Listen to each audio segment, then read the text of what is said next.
কলংপাৰত এতিয়া চৰাই কলৰৱ। ওখ গছত বাঁহ সাজিছে হাৰগিলা চৰায়ে।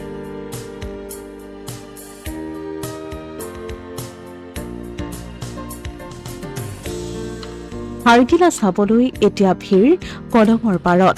বাৰিষা অহাৰ লগে লগে যেন উজ্জীৱিত হৈ পৰে নগাঁও জিলাৰ আয়ুস ৰেখাস্বৰূপ কলংখন।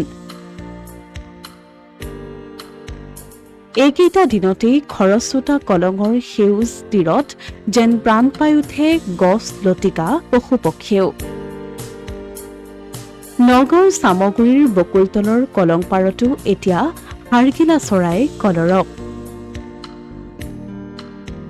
বকুলতলৰ ৰাস মন্দিৰ চৌহদৰ ওখ ওখ কেইবাজোপা গছৰ আগত হাৰগিলা চৰাইবোৰে সাজিছে শতাধিক বাঁহ।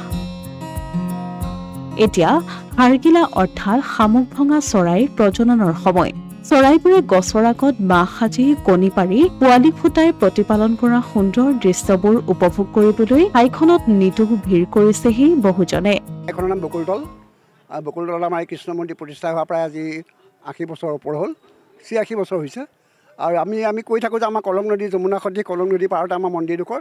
আৰু কলং নদীৰ পাৰত আমাৰ যি গছ বননিৰে সৈতে আমি প্ৰাকৃতিক যিটো মনোৰম দৃশ্য আছে, এই বাৰিষা অহাৰ লগে লগে বহাগ মাহৰ পিছৰ পৰাই গছ লতিকাই পাত ধৰে আৰু জেগাডোখৰ অতি সুন্দৰ হৈ পৰে। আৰু যেতিয়া কলঙৰ পানী বাঢ়ি আহে তেতিয়া আৰু দেখিবলৈ খুব ধুনীয়া হৈ পৰে।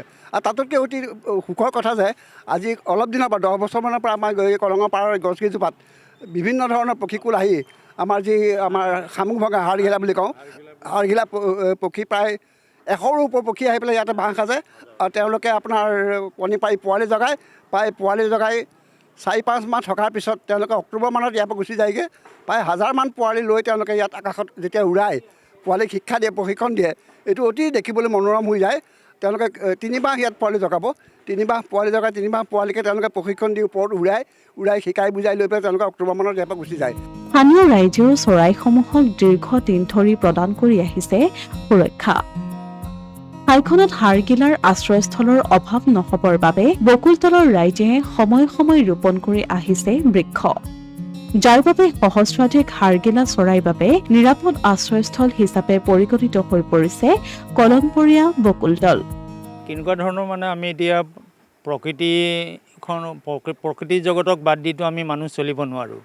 সেয়ে আমি এই মন্দিৰৰ চৌহদত আমি প্ৰায় বৃক্ষৰোপণৰ ব্যৱস্থা কৰিছোঁ।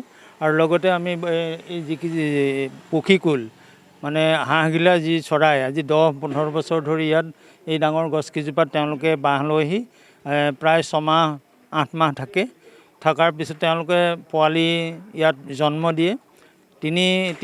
তিনিবাৰমান তেওঁলোকে 3 মাহৰ মূৰে পোৱালি জন্ম দিয়ে। আৰু তেওঁলোকৰ ইয়াত এটা নিৰাপদ ঠাই বুলি তেওঁলোকে ইয়াত প্ৰতি আজি 10 বছৰ ধৰি একাধিক্ৰমে আছেহি।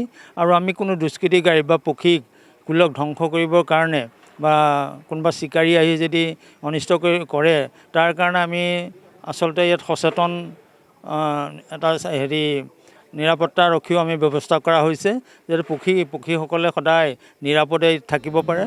অসমীয়া প্ৰতিদিন ডিজিটেল সংবাদ, নগাঁও।